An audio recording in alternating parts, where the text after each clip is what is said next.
standards pick in the current meta of the Ardent Sensor. Janna is really, really strong with her Ardent Sensor, especially coming in from her shield and her ultimate, both of which apply healing and shield effects onto other champions, which of course is what Ardent Sensor requires to proc. But yeah, pretty standard pick, the Janna. Yeah, I'm interested to see. So Janna is the disengaged support, right? Yes. And Lissandra and Amumu are hard engaged champions. They're all about diving into the backline. Any bit of a mistake there? So, I guess it really depends, because whilst Janna is hard disengaged support, there is a lot of CC coming out so early in the pick ban phase coming from ANU, where one single disengaged champion might not be enough for them to actually utilize the disengage if it comes to a team fight. In saying that, UC have picked the Ezreal, and Ezreal is another really good pick when it comes to countering an engage comp with his Arcane Shift and everything to get away really quickly from those heavy engages coming in from the Amumu and Lissandra. And we're expecting to see that jungle, right? Surely. Look, I hope so. I really hope that we are seeing that in the jungle, but we may see it as the ADC. We may be heading back a couple of seasons back to the ADC meta. I don't know which one we're excited for, because of course, like, Ezreal jungle is the current meta pick, and it's a lot of fun to watch because it really adds like a bit of stakes to the early game. But I kind of want to see an Ezreal to carry again. Blue build, something like that, maybe. Blue build as. I have a soft spot for it in my heart. What I'm now interested to see is the Azir versus Lissandra in the middle lane. Don't see a lot of Azir. No, I actually don't think we've seen as much Lissandra recently either. Well, Lissandra was played in the game we were talking about last night in Longzhu versus Samsung Galaxy. Samsung Galaxy picked it up for their third game. So that was an interesting game to watch. Very well utilized for those hard engages, and also the really good disengage coming from her claw. But the Sivir, if the Sivir is into the Ezreal, she can get a lot of free farm on her magic spell shield. So she can just end up getting a whole bunch of mana back and just spamming her Q and her various abilities with her critical strike and just absolutely dominating the lane depending on her support. Alright, so last two picks to go in. We've got to think for, in fact, both teams, it's looking like one bot laner and the top lane. Neither top lane has been picked. We've seen a Cho'Gath ban there and also a Karma ban. That's probably going to be going against the support. Those are the two picks left. ANU focusing on a top lane ban first, of course the Cho'Gath, insane tank stats. His ultimate isn't null, he scales with max health, or current health I believe, and isn't mitigated by the damage debuff of Gargoyle Stoneplates. That's such a huge claw sight. Yeah. And also the Kog'Maw ban. Yeah, so the standard AD carry ban. Yeah, Kog'Maw ban is really, really quite standard. Louder. You want me to be louder? I can be loud. Bring it closer to my mouth. Hey guys. That might help. Alright, project more. Is this better, guys? Can you hear me better now? Fantastic. Alright, so yeah, what I was going to say is if you're looking at the bans of both teams, you've got two bans coming in on the side of UC against top laners. So you've got the Shen ban, which is a really fantastic ban, as well as the Swain, which was interesting. Swain, yeah, I was going to say, why would they ban Swain at this point? I personally haven't seen in the history of ANU any Swain picks. From the research that we've been able to do, there hasn't actually been a huge amount of Swain picks. However, I have seen Kayn picked on the side of the UC's jungler, Frolic. So it's quite an interesting decision on behalf of ANU to ban Kayn. Not interesting, well thought out is probably a better way of describing it. We see the Rakan coming in the bottom lane. Rakan's Sivir bot lane is going to be an absolute menace to deal with. So it'll be interesting to see how they answer that. So they have answered that with a Caitlyn. Yep. 90 caliber net can be used to get out of Rakan's knockup. Okay. But it's still, she has got higher range over Sivir. But personally, I would not have picked Caitlyn into the Sivir because you put traps down and that, again, gives Sivir just free mana from her spell shield. All right, quickly. Oh, never mind. Ooh, I like this. I've been so excited about this. Okay, on top lane. I hate this pick because I know very little about this champion, which is very, very bad considering what my job is currently. Yep. Well, I think, like, that's the strength of the pick, right? No one really plays against or as on, so you have no idea what's gonna happen. And then suddenly he throws his ult at you, the big kind of ram charge thing, and you're kind of like, what do I do? Do here? I run away from it? Which way do I go? Because if I run back towards my turret that's coming towards me from my side of the map, then how am I supposed to run back away? Because he's just going to knock me up straight away. I'm very excited about this. I was wondering if UC might have even banned that, because those kind of cheese picks are, if you're not ready for them, terrifying. Like, yeah, I would be very worried if I was UC right now, especially Kirby J. Well, it seems as though UC do have some kind of confidence in themselves at the moment. You know, they're playing on their home soil, so they're playing where they've had some, lectures in this room. I'm sure I've had some lectures in this room, so it might give them a bit more confidence. Focused, disengaged team, ready to take on ANU. All right, here game's going to be starting. Game 1 of ANU versus UC, the big, I guess it's the big rivalry in the ACT in terms of the two big colleges. There's a lot of shade thrown each other's way. And then there's just ACU kind of sitting in the back and hanging out. They're happy with themselves. They don't want to mess up the balance, because these guys are the big universities. There's a lot on the line in terms of pride and respect in your university. Looks like UC actually setting up for something a bit sneaky here. Maybe Kirby J, Austin, Stampo, and didn't see who the last one was. Assuming it was Dragon Ball. Yeah, well, it's a bit. It looks a bit nerve-wracking for UC because they do have invading onto that. I'm not sure how loud we can talk because there's no stream delay here. Yeah, that's exactly it. Hopefully they've got some noise cancelling going on so they can't actually hear us. Being very sneaky. Ezreal trying to take a bit of a trade there, but Maokai hasn't. Oh no, sorry, Ornn hasn't seen the rest of the team. There's a bit of damage coming out by Dragon Ball, and Maokai comes in for the back, but a great dodge in the CC immunity of Ornn. Managed to get taken quite low though, which 1 minute 9 seconds left. He's probably going to have time to recall and come back to lane, but that is UC asserting their dominance nice and early. Yeah, definitely. So I feel like UC have definitely taken the stronger side and what they're more comfortable with by winning that coin toss and taking the blue side to start with. The Ezreal's obviously more comfortable starting with his red for the leash because he's apparently, it appears as though he'd be more comfortable getting the blue by himself. Yep. So it'll be really interesting to try and assess why they've decided to go blue side with the Ezreal jungle, where you would normally expect an Ezreal to start on the blue buff. That is a very interesting point. Do you think there's anything to do with they show themselves on the top side? Is that just because they want to get that better kind of jungle pathing, or is it just to do with like the fact that you get the double leash spot? And also a leash from Janna, I'm assuming is going to be pretty good. Yeah, so the leash from Janna is always going to be beneficial, but I think it's also to put that pressure on the Ornn to kind of say, hey, we're here, we know you're here, we're going to put a lot of pressure on you throughout this game so that you can't just scale ahead. Wow, Ornn actually putting out a lot of... no, actually it was the Maokai putting out a lot of damage on Ornn. We saw him do that before. No, never mind, other way around. Sorry, lost myself for a second. But we're going to see a level 2 trade now come out. Take 2. Israel's coming in exactly as you said. There's a bit of damage coming out. They're trying to deny him from getting back to his tower. There's got to be first blood, surely. No one around. There's first blood on the Ezreal for UC. Now, that was a really interesting play coming out from the Ornn. I feel like he got somewhat... best way to describe it is cocky, very confident in himself. He was pushed a little too far forward, but we did see the Ezreal coming in through the back side of the top river brush. So he wasn't actually coming through his side of the lane. So that could be what's actually put the Ornn off in this situation. Yeah, really, really good start for UC. Getting that first blood, it'll be getting their confidence up, even though it's only put them at a 500 gold lead, 550, I believe. They're still going to be more confident by getting that first blood against what it would be one of the most difficult picks to counter purely because of the unknown. Yeah, and we were talking, you talked about first blood going over to UC. That's going to be pretty big. It does go into the Ezreal as well. Dragon Ball taking a very risky trade. However, Ezreal's there again. Can he make it happen a second time? No. Team captain gets away. That's team captain? Yes. Yes. So both mid laners are the team captains for these games.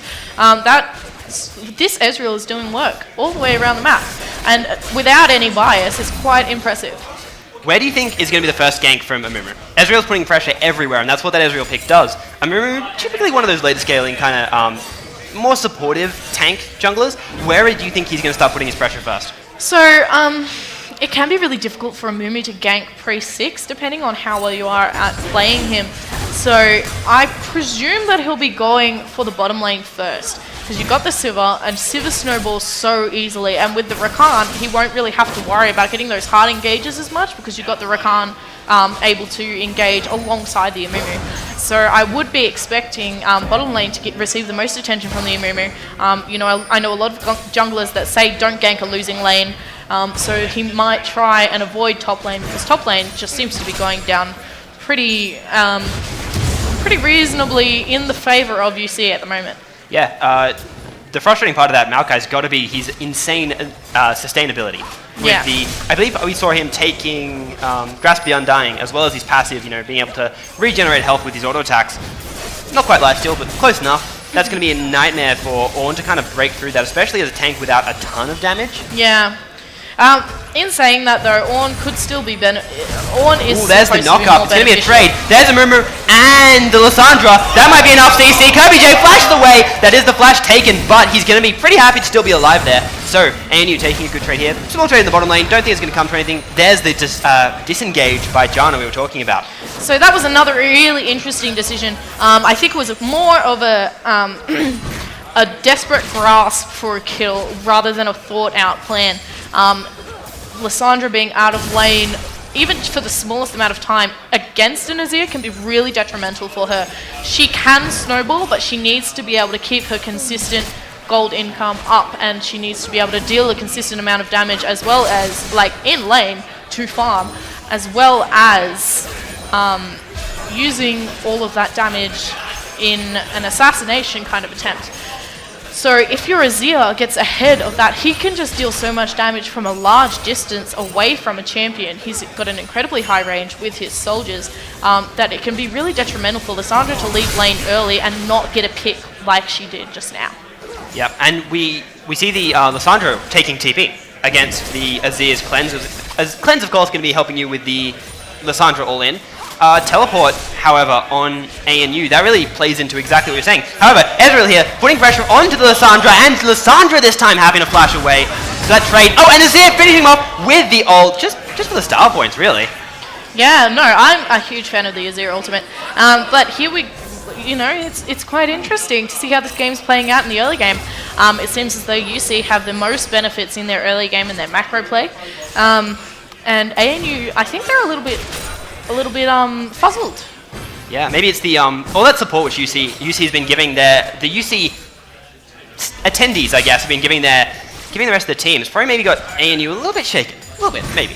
Yeah, that's normal though. It's normal to be in kind of a frazzled mood when you're not playing in your home soil, which is why you see a lot of which is why, you know, like, professional games are played in a neutral environment generally.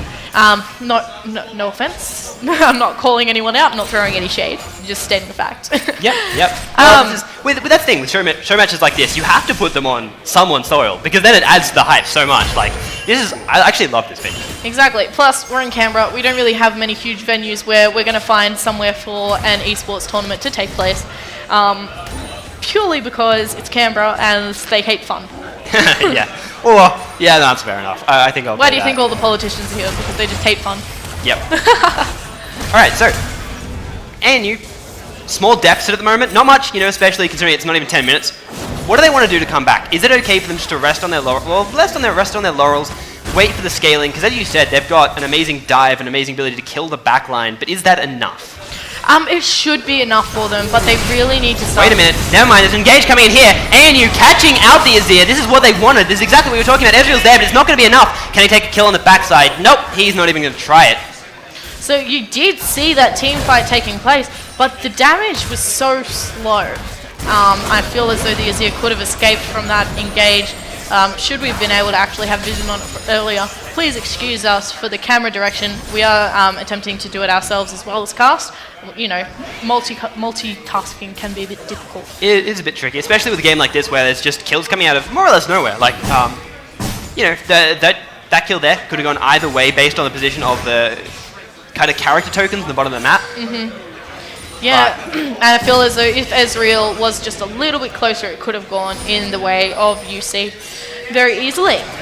Well, a lot of pressure being put on the middle of this map. So far, I don't believe the junglers have really been anywhere near bot lane here, as UC are setting up a freeze. Looks like everyone's just kind of getting backing for now. Maokai backing in the top lane. Doesn't have TP up to rejoin. Un does have his TP. Also, it's worth mentioning that Lissandra burned her teleport to get back to lane. So, that ability to pressure the side lanes isn't going to be quite as useful, but at the same time, she's already started to get that lead and started to get that snowball, which you were talking about. I'm unsure as to why that Rakan just engaged.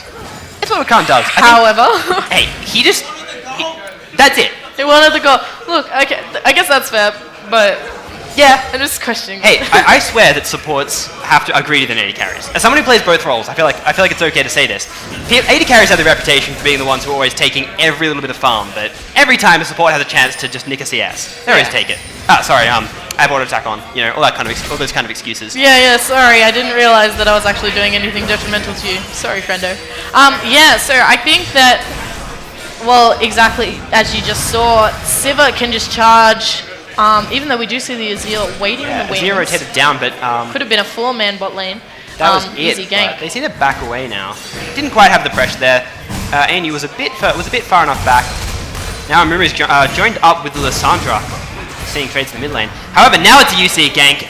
iPods managed to pretty much make it to the tower. There's not really enough to flick him back. There's the Rakan engage. There's one knock up, 2 charms. But have they got anything else to follow it up with? Amuru's coming in there, but nothing quite yet. There we are. This is tapping the R button to engage, and camera's going to go a bit quiet for a sec. Stop moving. Nothing happening there. Whoa! Solo kill in the middle lane. What happened there? Matter getting out on plenty of health. There you go. I could be eating my words, good sir, when it comes to the Lissandra versus Azir lane. Again, a lane that is very focused on literally just skill of the champions. They are quite... they have high skill caps when it comes to perfectly performing the combination of abilities. But yeah, it was a 0-for-1 trade with the bottom lane getting nothing and burning a lot of ultimates, and the middle lane just had taken out a 1v1 in favor of ANU. It is worth mentioning that there was actually a flash out of Caitlyn. That was the only thing which was traded. However, I remember going in again. There's the ult. There's the knock-up. She's still so low, but she has so much help from these summoner spells. Teleport cancelled. Yeah. That heal and barrier combination can keep you alive for so long, especially with the Janna, who had burnt her ult, so she didn't have it available there. Exactly. So you did see the heal come out there from the Ezreal. But another fight in the middle lane. Could this be part 2? Dragon Ball trying to put out as much damage as he can. Mata doing the exact same thing. They're both so low. There's the flash by Lissandra. The Q isn't quite enough to finish him off, but the auto attack is. That was one of the most intense fights I've seen in League of Legends in quite a while. Yeah, well, that was a very intense fight. We saw the Hextech Proto Belt coming out, so Lissandra's getting her build off pretty well early. She's now 3-1, as opposed to the Azir, who's 1-3. Started off really, really well in the very early game, and now having a bit of difficulty in the middle lane, coming out from UC's team captain, Dragon Ball. He already knew that he died 1v1. How much of a mistake was it to try and take that fight once again? Was he relying on the fact that he'd just gone back and bought some slightly better items, or what was the thinking there? I'm not quite sure. Personally, I wouldn't have completely avoided that engage because Lissandra is starting to snowball, and once Lissandra starts to snowball, that's when you want to back off and you want to be ready for those disengages. He quite easily could have used his soldiers to escape out of that situation. Unfortunately, he didn't. He used it as an aggressive way, and I feel like that was the biggest detriment for that fight in favor of UC. But good fight overall in Lissandra's favor. Yeah, okay. And also, I actually think, because correct me if I'm wrong, but Caitlyn, actually no, never mind, engage. Lissandra one-shotting the Janna and immediately taking out the Caitlyn seconds later with the help of the Sivir. That is so much damage at this point, especially with that Proto Belt. Dragon Ball trying to capitalize by getting some sort of tower in exchange, but Lissandra's going to be back up there, and he surely doesn't want to fight that for a third time, regardless of how many abilities Lissandra burnt in that bot lane engage. However, ANU looks like there's going to be no one to come and defend this tower, which means at least they're going to be able to take tower, and if Amuru can get there, maybe even Dragon. Yeah, so as you can see, if we look at the statistics just down here, Lissandra has 4 kills. 2 of them are solo kills, and 2 of them have been in the bottom lane. Here comes a big engage, actually, by UC. The ult comes out for Maokai. However, on the tower, here's the ultimate. Does UC know how to play around this? He gets the double knockout, but it's not enough. Is it? No. Ezreal survives on a sliver of health there. Almost. Nice try turning that around by Ornn, but an awesome coordination there by UC, managing to get the grasping roots out. Well, actually, another engage in the mid lane. ANU, this time it's a 2v1. No, it's not going to happen.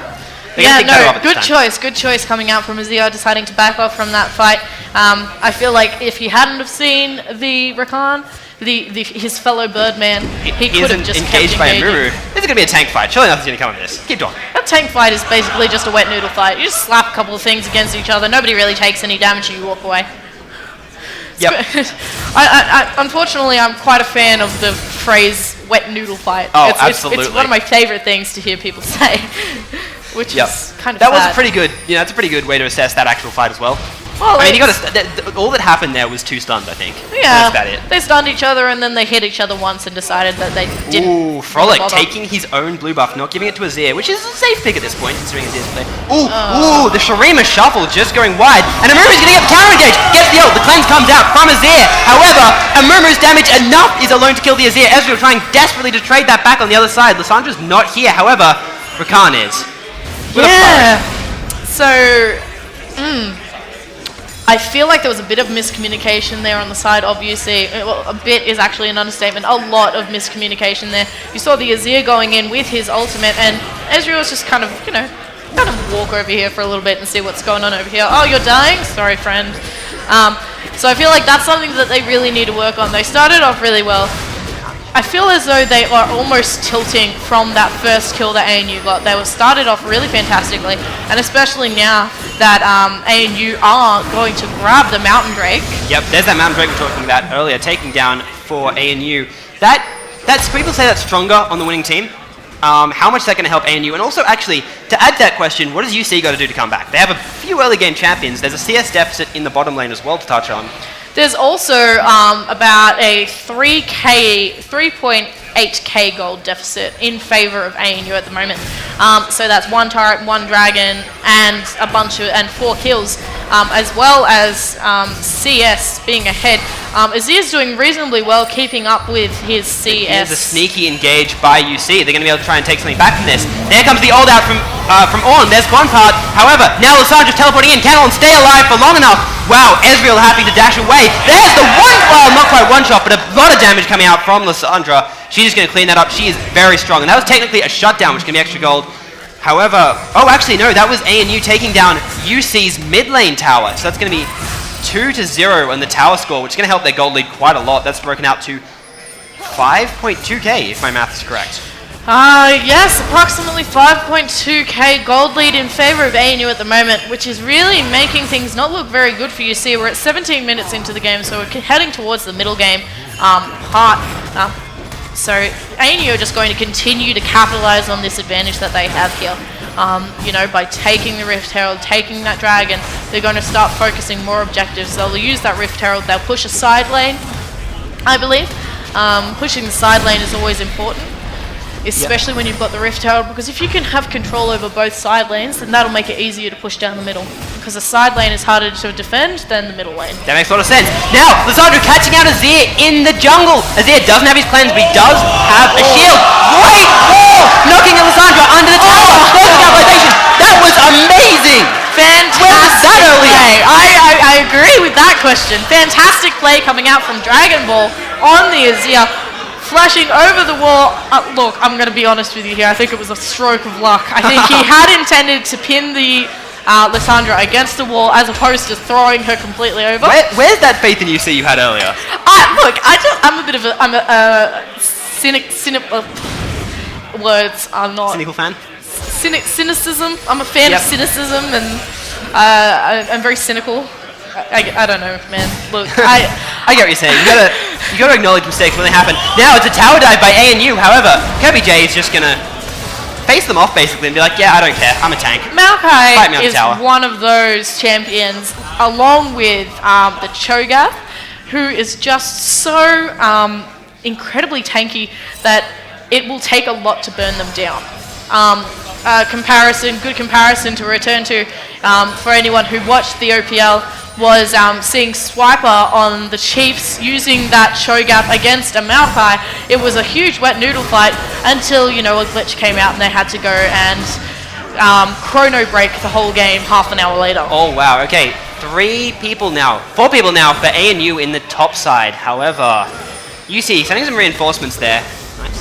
UC sending some reinforcements there. ANU trying to force down this turret maybe. Not actually looking to fight. Maokai, he is very tanky, but if they don't focus him, they might be able to take out the turret beforehand.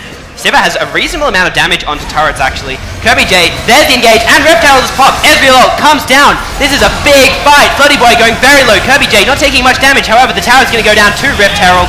Ornn getting the credit for it. There's the Ornn ult. Is it going to hit everyone else? Yes, and wow, the Emerald ult's going out and doing a lot of damage. However, Dragon Ball's putting out anything it can. Kirby J goes down. Dragon Ball goes down. Austin has to flash away. But, however, he isn't going to be long for the world either with a great bandage toss there. Now, can they get a second tower? That's the big question. So wow, Lissandra actually going in, but not going to get... Oh, wow! Caitlyn! So much damage with those headshot crits.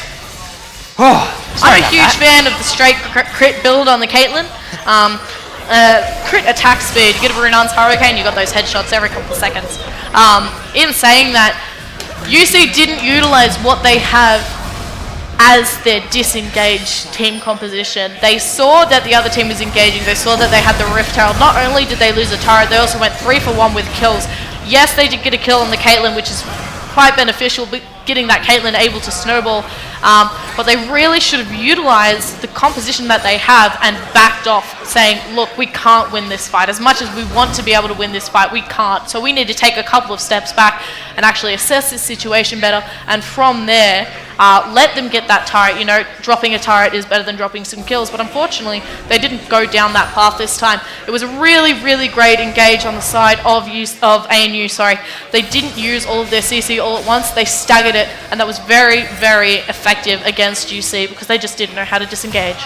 Yeah, when you have a dive comp, it can be quite hard to make those disengages. At 3-minute mark, we are checking in, and it is about a 7k gold lead for ANU with the arguably later game scaling comp, and also they've taken 4 of those towers, which is going to help that gold lead quite a bit, and they are 11-5 up in kills.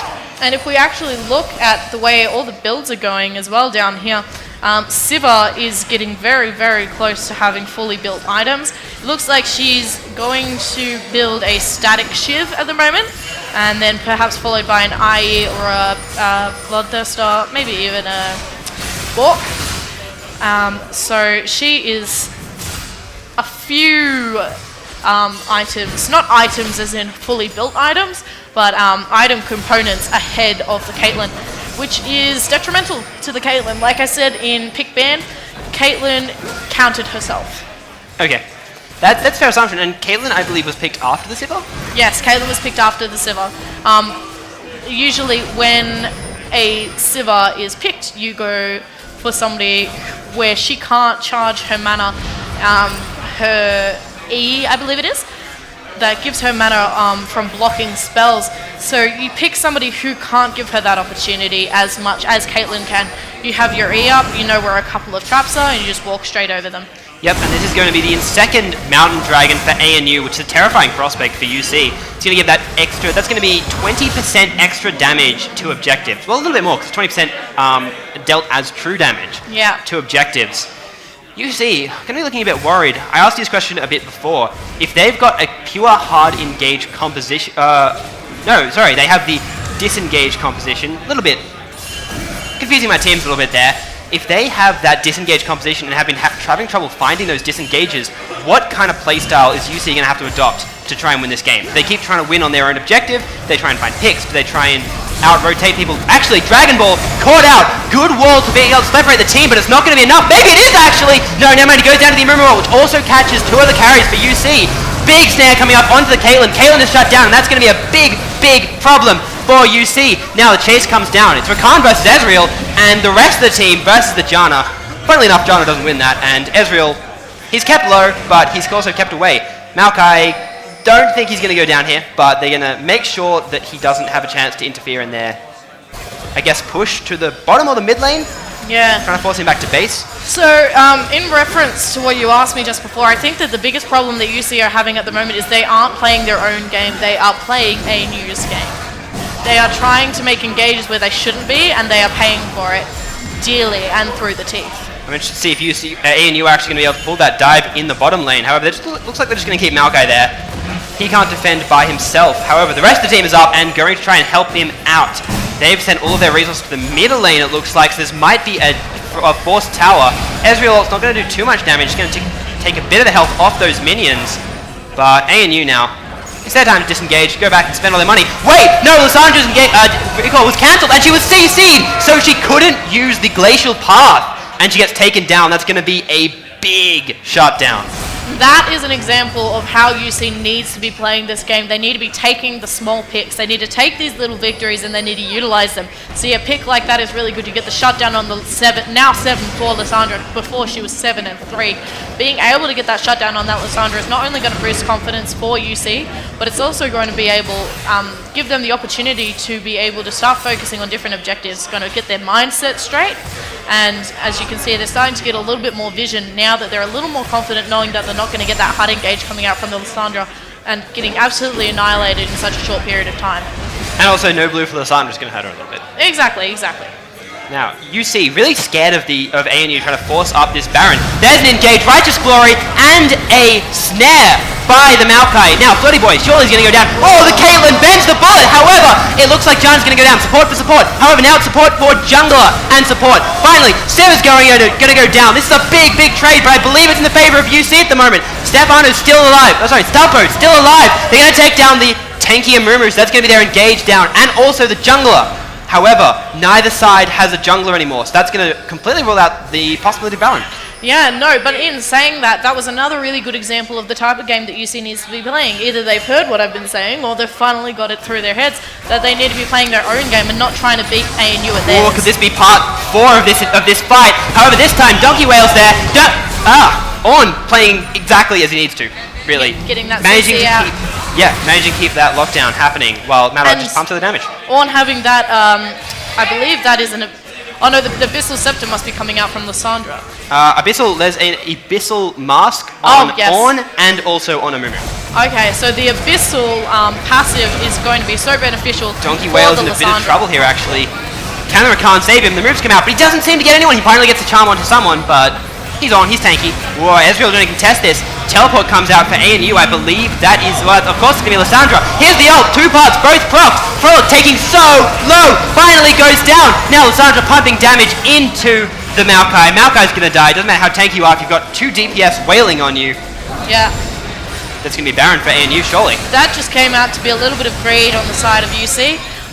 It looked as though they were doing really well. They needed to take that victory off those picks and they needed to push a lane. They shouldn't have contested Baron because they knew that nobody had any junglers and that junglers were still coming up, and they should have known. They really should have taken that victory after those picks. Yep. That was insane how quickly that Baron died as well. Like, that's, to be fair, an AD carry who is a 3-item Sivir, which is her damage spike, and also a Lissandra and champions of the likes, also Ardent Center Sivir I should touch on, with 2 Mountain Drakes.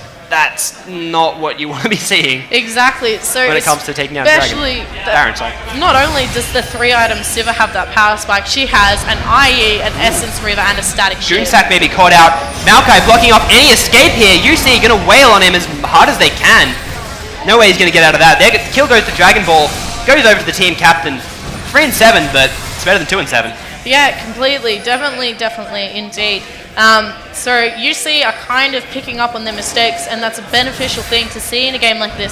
Maybe they can turn this game around. Maybe they'll show us something different in the second game. But we will be able to see. Might be a big face check here. Kirby J being the first one to go in, knocks down Lissandra, but it doesn't matter because Lissandra still managed to get the kill out first.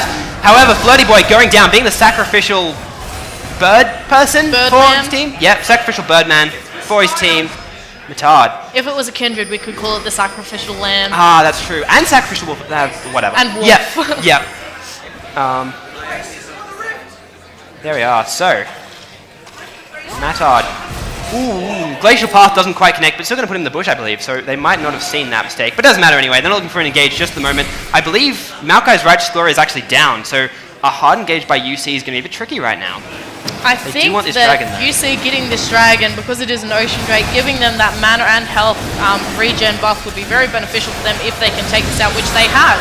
iPod trying to I like Dipod's attempt there, trying to steal that in the backside. Also, I don't know what the meta Amumu build is, but I like that he's gone 2 damage, or 1.5 damage items here. So there's still tank damage though, and that's what's most important. Look, he's building a Mumu in, it looks like Season 5 meta, to be completely honest with you. Back in the full AP Amumu days when everybody wanted to die, especially ADCs. Well, no, ADCs just generally want to die because, you know, it's mage meta or it's assassin meta, basically all different metas. I think they're pretty happy at the moment. No, at the moment they're pretty happy because it's control mage, ardent sensor, bot lane meta, but back in the assassin meta, ADCs were having a terrible time. You'd be in your lane farming and then all of a sudden a Zed would come out, you'd be dead in a second. Well, this has actually been the story, as you said, not just the AD carry meta, but also the control mage meta, and this has been kind of the story of Matard getting a lot of work, and that's been, you know, him pretty much putting the team, not even on his back, because it's not like they've been feeding and he's been carrying them. He's just been like, don't worry guys, I got this, you know, hold my beer, classic point. Also, 1,500 damage crit from Caitlyn, even though she's not overly fed, which is still scary. Yeah, no, so Alessandra is just a scary champion to verse in general, unless you can get her under control really early. And like I said at the beginning of the game, because she has not only the fantastic control mage potential, but also so much damage burst, assassin-y kind of output as well, which is why she's such a menace at the moment. She's 11, 4, and 4, and she's got the Zonya's Hourglass now. That's going to make life very, very hard, actually. Wait until she gets out of a Glacial Shroud? Glacial Shroud? Glacial Tomb? Glacial something. Yeah. And then all of a sudden she'll just, you know... Frozen Tomb, Zonya's. I believe. Frozen Tomb. Frozen Tomb. Yeah, we are. Frozen Glacial Freljord. Various ice-themed. Funnily enough, she's very ice-themed. Well, she is one of the 3 sisters of... so you've got the sisters of the Freljord. So you've got your Ashe and you've got Sejuani and Lissandra. Well, Lissandra isn't related by blood, but she's, you know... She's tough enough to make it anyway, which is her entire... Yeah, exactly. Have you ever listened to the Howling Abyss after story?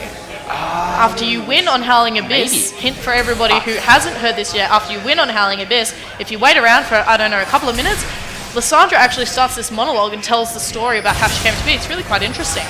Yeah, I have heard that. But, back to the game at hand. Adaptive Helm, picked up by Maokai just then.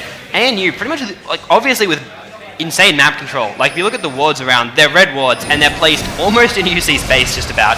They have no turrets outside UC's base left to take down. Exactly. Only inhibitor turrets now.